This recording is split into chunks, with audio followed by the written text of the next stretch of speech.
Hey guys, how you going? Hope you're all doing very well. This afternoon I'm going to be doing another movie review, so I hope you find this one interesting. This movie is a crime film from the USA, English language, released in the year 2012, directed by Jill Stewart, and this film is called K-11. So K-11 is a segregation within a prison system. You got homosexuals, transsexuals, and sex offenders, basically people that the system believes are not safe in general population. So although it's a very small community, it's very dangerous because you got some very manipulative inmates in there. So they're preying upon the vulnerabilities of the lesser inmates, and even the lesser inmates are being preyed upon by the corrupt prison guards. So there's no real safety, and it seems like it's hell on earth.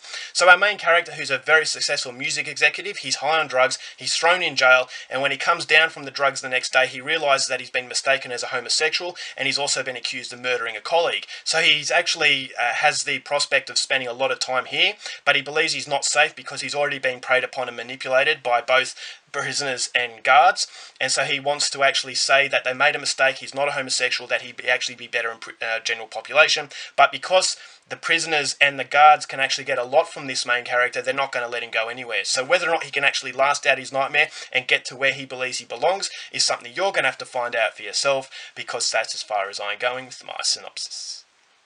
Now my thoughts on K-11.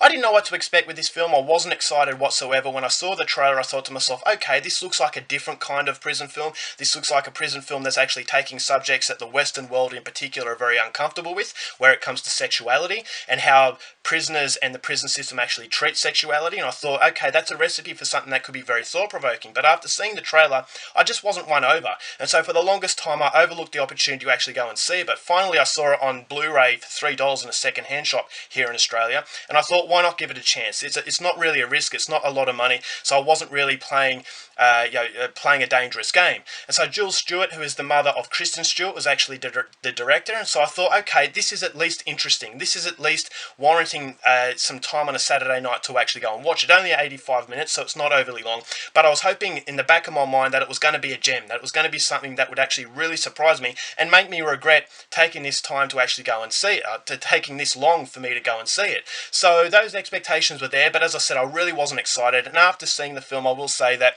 the lack of excitement was for a reason, because this was a terrible film, and the reason why it's a terrible film is because it's just a complete mess. I felt as though Jill Stewart didn't know where to take this movie. I thought that it had some very amateurish qualities, and the biggest problem with this movie is that it should have been a lot better than it was if it was actually treating more respect to the themes that it was depicting. Now, the best way I can sum up K-11 is that it's a story that you tell a child to put them off a certain thing.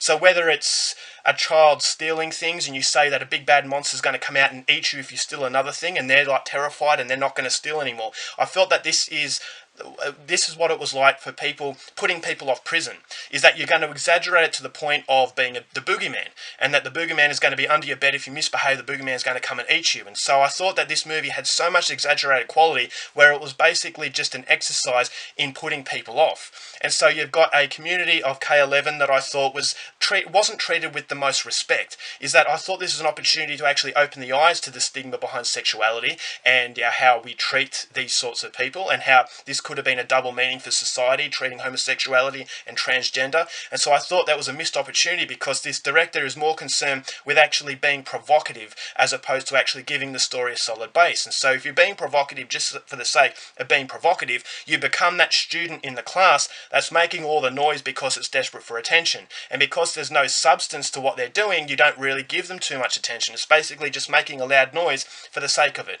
and for the sake of people to look. But if you don't have that interest there, people are going to look away again. And unfortunately, that is exactly what happened with K-11. I thought the characters were non-existent. The situations were very unrealistic, to the point where I thought, as I said, it's just a tale, a fable of if you do bad things, the boogeyman is going to get you. So you've got a performance from Goran Visnich, who is the main character.